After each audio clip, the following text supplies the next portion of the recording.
So far, we've gone all the way from the locks in Lake Champlain to now we're just south of the George Washington Bridge.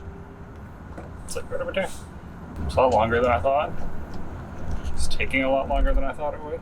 I thought it would just be like 2-3 days to get it. No. What has it been? Almost a week? I think the thing I've been the most shocked about has been like how few anchorages there have been, especially since we got below West Point.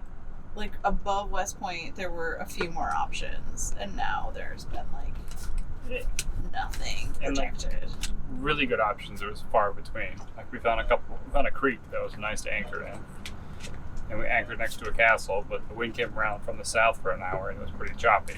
Yeah. Speaking of the castle, when we sat down and planned this trip, Andy had one request. He wanted to stop at Bannerman Castle.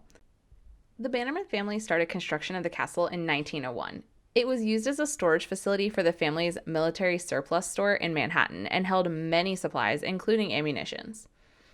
In 1920, there was an explosion in the stores that destroyed a good portion of the castle. Before we go, was the castle everything you hoped it'd be? Yes. Yeah. Yes. Other than not being able to go to shore, it was pretty damn great. I know.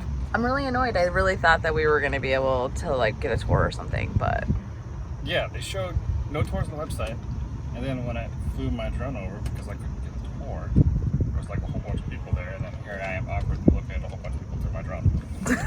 Then awkwardly looking at me, they're like, "What are you doing?" I'm like, "Well." On the bright side, they couldn't actually see us. They could only see the drone. Yes. But we're the only boat in this anchorage, so it's pretty obvious that it was us. The anchorage was really cool, but like most of the anchorages and marinas on the Hudson, it had trains running by at all hours. Another big thing is the current.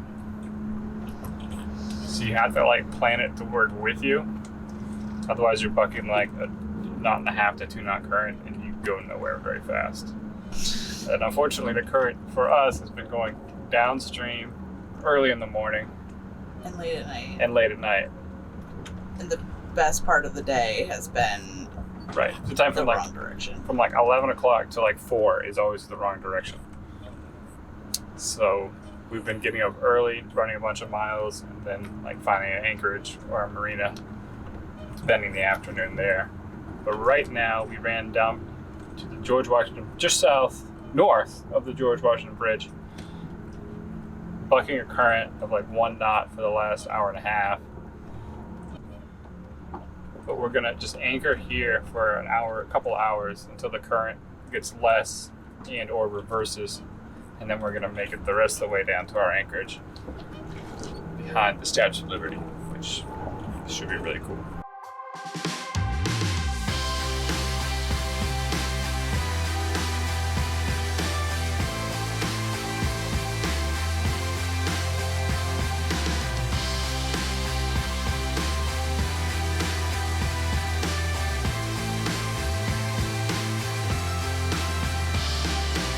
Anchored next to Ellis Island, and it's probably the rolliest anchorage we've ever been in, but honestly I don't really care because the view is unbelievable.